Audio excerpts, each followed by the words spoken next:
Hey, it's good to be back. Thanks for joining. I got something in the mail the other day, and it got me thinking that I should make a video about the best baseball players I ever played with. And now, you're not gonna, you probably wouldn't have heard of any of these guys, unless you're a prospector in the 90s. But I thought it was worth reflecting on because when you play next to incredible athletes, it really makes you see how far away from the top that you are, or in this case, how far away from playing professional baseball you may be. It was kind of like when I went to kicking camp, and I thought for years I was just going to kick in the NFL, no problem. And then I kicked next to Jason Elam, and I realized I was never going to kick in the NFL, or at least I knew I had a long way to go. So I got two guys. So I don't know if I mentioned, but I grew up on Long Island, and in the late 80s, we had a couple of guys that were just dominating Long Island baseball. One of them is Desi Wilson, right? And Desi, this is the card I got the other day. It was autographed of his Upper Deck Miners card. And one of them, it was Doug Hecker. So I'm going to start with Doug. So played against him a couple of times, right? But the most amazing thing about him, as you see, he's hitting in this card, is that basically during his high school career, every time he went out, he threw a no-hitter. And it was just like ridiculous. You'd pick up the paper, and you'd see in the high school box scores, he had a, no-hitter or one-hitter, but who knows what his stats were like. But he went to the University of Tennessee and actually became, I think, their all-time home run leader. And when he was drafted, and I think he was in the Red Sox farm system, he was a first baseman for a few years. Never made it past Double-A, but was truly amazing to, in this case, play against.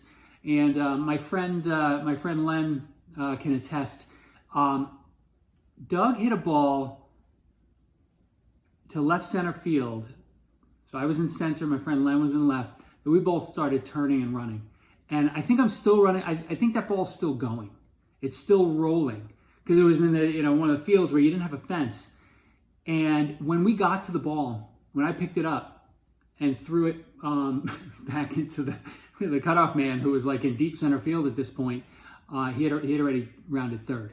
So that was always an amazing thing. And when you see the ball come off of somebody's bat like that, it's something special. Desi Wilson was a little bit of a different story. He got drafted a few times by the major leagues. I think a couple of times. Once was definitely with the Red Sox.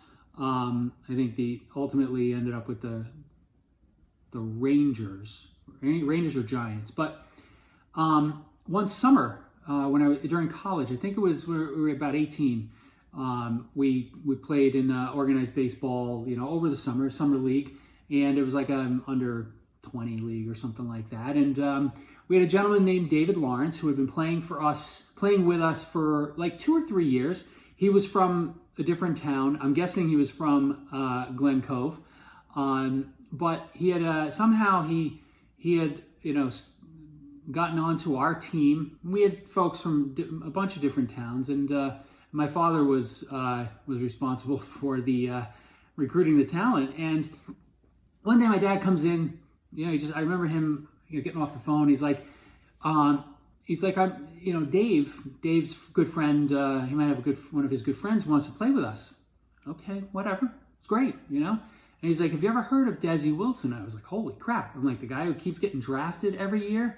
And, but another great part about him was that he didn't choose to pursue Major League Baseball right away because, he decided to go to Fairleigh Dickinson and become their all-time leading basketball scorer and play baseball and get drafted again and then end up in the Texas Ranger farm system. Ultimately, he made the Giants and I think he played for a couple of months with the San Francisco Giants, and that was all. And he was easily the most amazing athlete I've ever seen on a baseball field. You know, when I was playing, he was 6'7". It was literally like playing next to Darryl Strawberry. Every ball that he hit was a rocket. When he threw the ball in from right field, it was just insane how strong his arm was. And to top it off, he was the fastest guy on the team. So, you know, again, I just thought it was an interesting story, different perspective, completely different than anything I've shared on this channel thus far. But you know, I saw these cards; they brought back some memories, and I thought these guys were worthy of talking about. And you know, they enriched my baseball life, and you know, hope they're doing well today. I know Desi's a hitting coach somewhere in the minor leagues, and I think Doug is doing some coaching. I think on Long Island in some of the bigger programs. But that's all I got from you. I will see you soon. More card videos. Who knows of what? See ya.